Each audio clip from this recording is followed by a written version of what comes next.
In the first shots, we saw a rushing woman who came to the airport. Alex learned that her flight to Denver had been canceled. The same situation was faced by Ben Bass, who is a surgeon. He needs to perform emergency surgery on a 10-year-old patient in Baltimore. Alex overheard Ben and the receptionist talking. Even though they didn't know each other, Alex suggested a little adventure, since they both need to leave urgently today. Alex and Ben turned to Walter the pilot, who could take 2 passengers for $800. The woman needs to get to Denver at all costs, because she's getting married tomorrow. The pilot decided not to make a flight plan, despite the storm. It seemed like a bad idea to Ben, but Walter assured him that he was experienced at it. On the plane, Alex and Ben strike up a conversation. It turns out that Ben was coming to Idaho for a medical conference. And Alex works as a journalist, so she was here for work, too. Suddenly Walter felt sick and lost consciousness. Ben began administering first aid to him. As the pilot lost control, the plane began to shake and parts of it fell off. Ben and Alex managed to buckle up and the plane collapsed. Ben woke up first. It was already night. The pilot was without signs of life, but his dog had survived. The first thing Ben did was to start a fire. There was no signal on his phone. In the morning, the man got out of the plane and started calling for help. But there was only snow and mountains for many hundreds of kilometers around. Back on the plane, Ben used improvised materials to put a splint on Alex's broken leg and then dragged Walter's body outside and buried it in the snow. At night Alex began to come to her senses. She was in great pain. The woman was disoriented and did not understand what was happening. Ben tried to explain to her what had happened to them. They were stuck deep in the mountains with no communication. Since the pilot didn't make a flight plan, rescuers won't be able to find them right away. The passengers have already been here for 36 hours. They can get water from the melting snow, but food supplies are scarce. However, that should be enough until rescuers arrive for them. The next day Ben saw a plane in the sky. He immediately fired a flare, but the passengers went unnoticed. Night fell again. Ben saw the pictures that Alex took. None of the relatives know that they decided to fly on a private plane. Also, no one knows where to look for them or if they are even alive. In the morning, Alex needs to go to toilet. Because of her fracture, she couldn't do it on her own, and Ben helped her. 3 days have passed and rescuers haven't shown up. Alex thinks they should go, because no one will help them. Since it is very difficult for the woman to move because of the broken leg, Ben decided to climb the mountain ridge and look for the way. Alex gave him a camera so he could use the lens to see far away. Ben hit the road. A snowy wilderness surrounded him.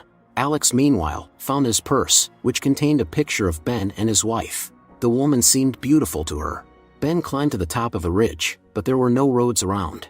At this point Alex couldn't help herself and listened to a voice message on Ben's recorder from his wife, left 3 years ago. Apparently, something bad was going on in the couple's life. Suddenly Ben slipped and rolled down the snow, almost falling off the cliff. The dog started barking restlessly, and Alex saw a cougar wandering around the plain. The wild cat wanted to sneak in. Alex panicked, and the dog ran outside. From the sounds of it, the cougar attacked, then climbed into the plane and wanted to pounce on Alex. The woman fired a flare at her.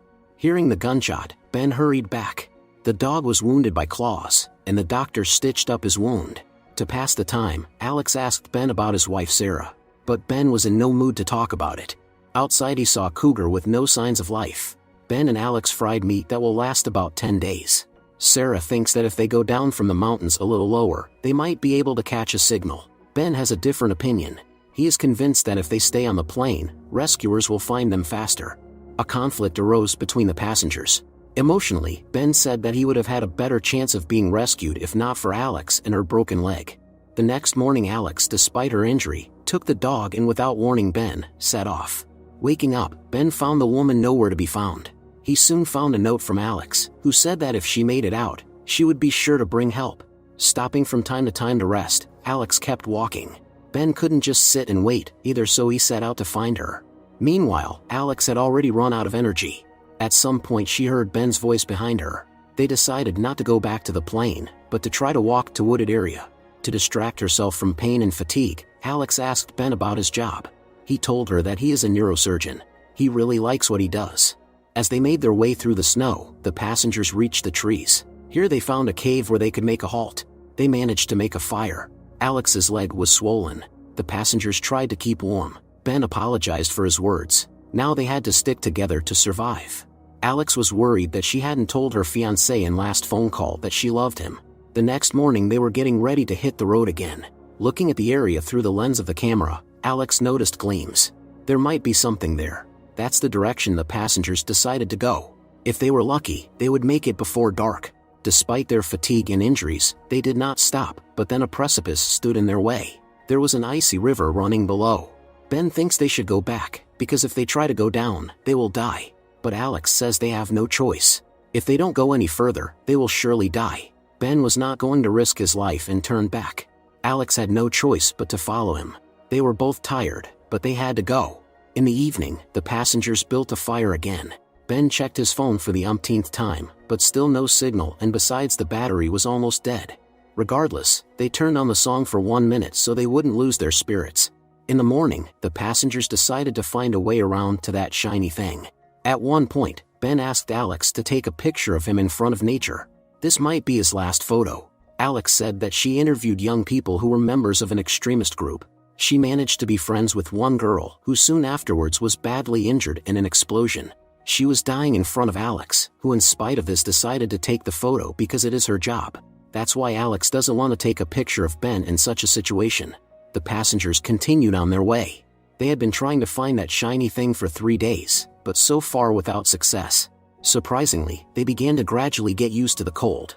The doctor said that our human body adapts very well to any conditions. Noticing that the dog was nowhere to be found, Ben returned to the woods to find the pet. Suddenly he realized that the dog had found a cabin in the woods. At that moment, Alex felt the ice crack beneath her. While Ben was checking to see if anyone was in the cabin, Alex fell through the ice. Hearing the screams, Ben rushed to her aid and pulled her out of the water, then immediately carried her to the cabin. While Alex was unconscious, Ben decided to look around. From the looks of it, the cabin had been abandoned for a long time. There was hardly any food here. Alex still didn't come to her senses. She was severely dehydrated. Ben found a syringe and prepared a saline solution to be given intravenously, even though it's very risky. But there's no other choice.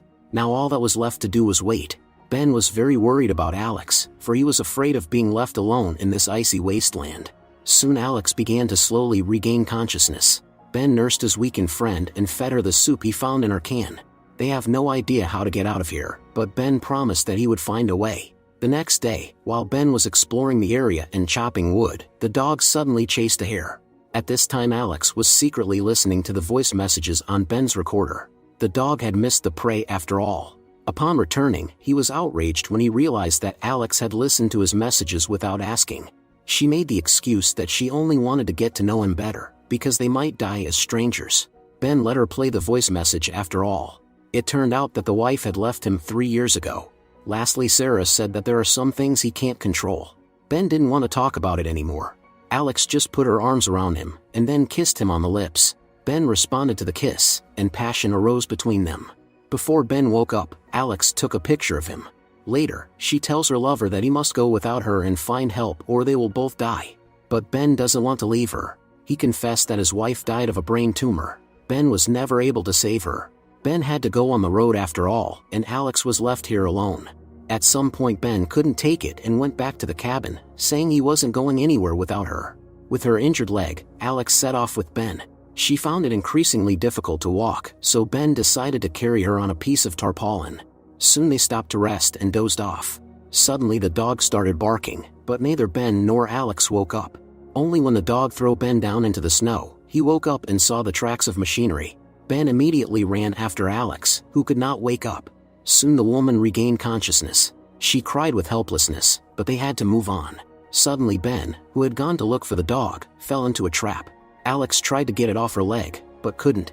Ben told her to go alone and bring help as soon as possible. Alex went out to the logging station and started signaling the truck driver. Ben woke up in the hospital. The first thing he did was go straight to Alex's room. They couldn't believe they were saved.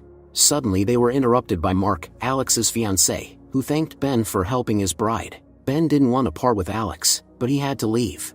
Left alone, he couldn't hold back his tears. Soon Ben returned home. He took the dog for himself. Once he recovered, the man went back to work, and in the evenings no one was waiting for him at home except the pet. Meanwhile, Alex's friends threw a party to celebrate her return.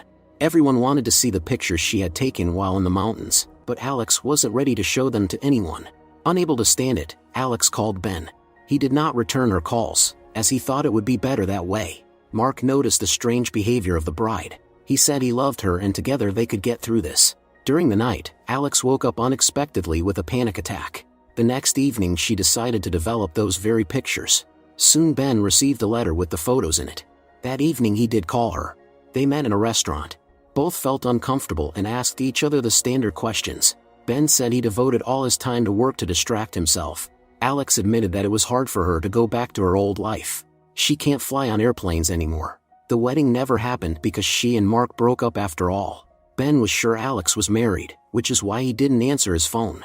But when she sent him those pictures, he just couldn't help but call back. Both of them didn't understand what was going on between them. Maybe they were in love in the mountains, or maybe it was just a fantasy. Before they said goodbye, they hugged each other. Alex cried, and Ben felt like he couldn't let her go either. Eventually they ran toward each other again.